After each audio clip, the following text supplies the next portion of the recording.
welcome back to my channel. Today I am going to explain about finding the roots of quadratic equation by using completing square method. In previous videos I discussed how to find the roots of a quadratic equation faster and easiest way. The links will be given in description. Please go through it. If you like my videos, please subscribe to my channel. Please concentrate carefully. Our concept is completing square method. Remember square. What I'm going to do, generally many of them doing eliminating the coefficient of x square and then taking the constant to other side, and all the step by step method they will do.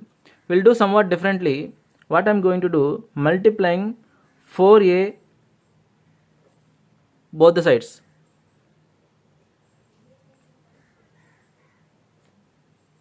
Why I am multiplying 4a? To make it as a perfect square. Okay, if you multiply, what will happen? You can see 4a into ax square.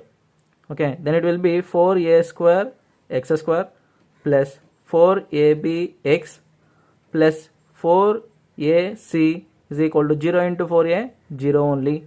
Next, if you see this, we can convert as 2ax whole square plus, I am splitting this as 2ax, again I will write 2 before. Okay, 2 2s are 4. What is remaining? We have b plus 4ac is equal to 0.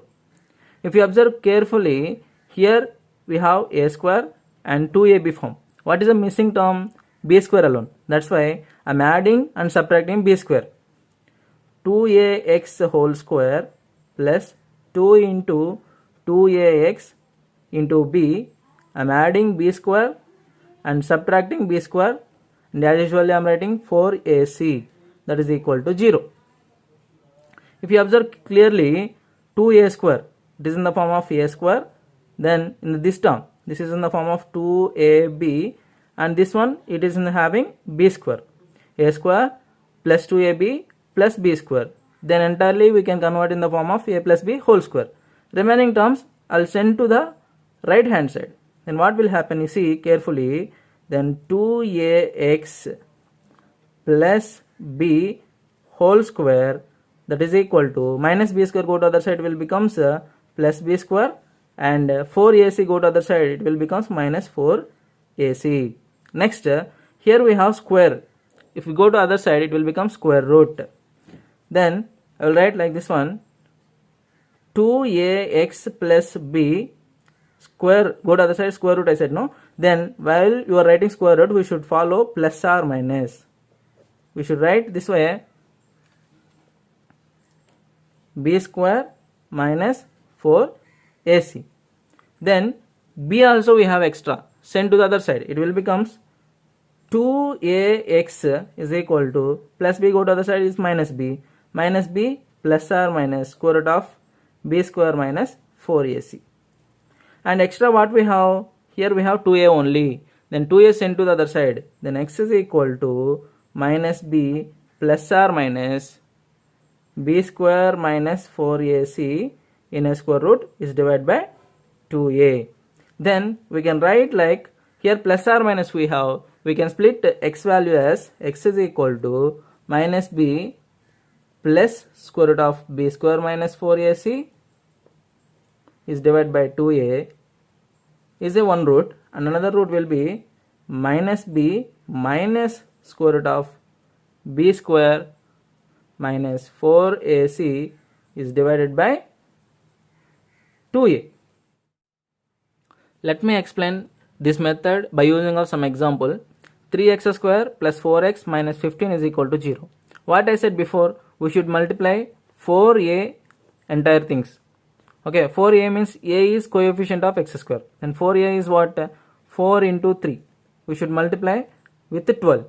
Then if I multiply with 12 all the terms, 3x square plus 4x minus 15 is equal to 0. 0 into 12 is always 0 only. That's why I am not multiplying to the right side. Then 12 into 3, we will get as 36x square plus 4 into 12. It will be 48x minus 12 into 15. It will be 180 is equal to 0. Then here we can see clearly 36 is a perfect square and x square is also perfect square. Then I'm writing this one as 6x whole square plus this I'm converting as 2ab form. Okay, 2 here is a already we have. Then I'm writing 2 into a is what? 6x. Okay, what we have? 2 into a, 2 into 6 we have 12. In 48 divide with the 12, how much we have remaining? It will be 4. Okay, that will only b it will become minus 180 as usually we will write is equal to 0. Then come back to that. Here is 6x square plus 2 into 6x into 4. If you observe that it is a square 2ab. What is the remaining thing left here? B square. That's why I'm adding b square, I'm subtracting b square. 4 square adding 4 square subtracting minus 180 as usually I will write is equal to 0. Then if you observe clearly 6x square, 2 into 6x into 4 and 4 square. This entirely we have in a completing square method. That we can write as 6x plus 4 whole square. What is remaining? Minus 4 square. It will be 16 minus 180. That as usually I will write minus 180 is equal to 0. Then take these terms to the right side. Then 6x plus 4 whole square, both having minus and minus, we can add both of them. It will be 196. Okay, then here square we have, taking to the other side it will become square root. While taking a square root of 196, we should write like this one: 6x plus 4 plus or minus, we should write for 196. Then we can go 196 square root, it will be 14, plus or minus we should take.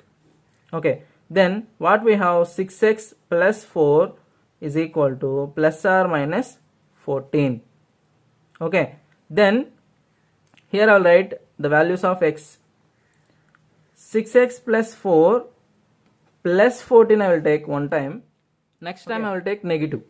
What is the negative thing? We have 6x plus 4 is equal to minus 14.